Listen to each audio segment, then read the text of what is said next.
ప్రభునందు ప్రియమైన వాళ్ళారా, ప్రభు అయిన యేసుక్రీస్తు నామమున మీ అందరికీ శుభాభివందనములు. ఉదయకాలంలో కలువరి కృపాసనం మీదకి మిమ్మల్ని ఆహ్వానించుచున్నాను. 2 సమూయేలు గ్రంథం 4వ అధ్యాయంలో చూసుకుంటే, హెబ్రోన్లో అబ్నేరు చనిపోయిన సంగతి సౌలు కుమారుడు విన్నప్పుడు ధైర్యపడ్డాడు. అయితే ఇశ్రాయేల్ వారందరికీ కూడా ఏమి తోచుకున్నప్పుడు ఆయనకి సైన్యాధిపతులైన భయాన రేకాబు అనే వారు ఉన్నట్లుగా చూస్తున్నాం. అయితే మెఫీబోషెతు అనే సౌలు కుమారుడైన యోనాతాను కుమారుడు కూడా ఉన్నాడు.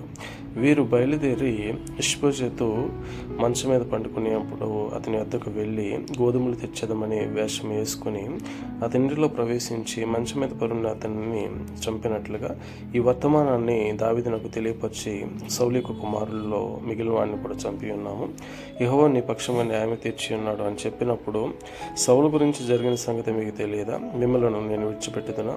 జీవం కలిగిన యెహోవా జీవం తోడు మానని చెప్పి అక్కడ వారికి ఆజ్ఞేయగా వారు అతనిని కూడా ఆ కబురు తీసుకొచ్చిన వారిని అక్కడ చంపినట్లుగా చూస్తున్నాం. ఆమె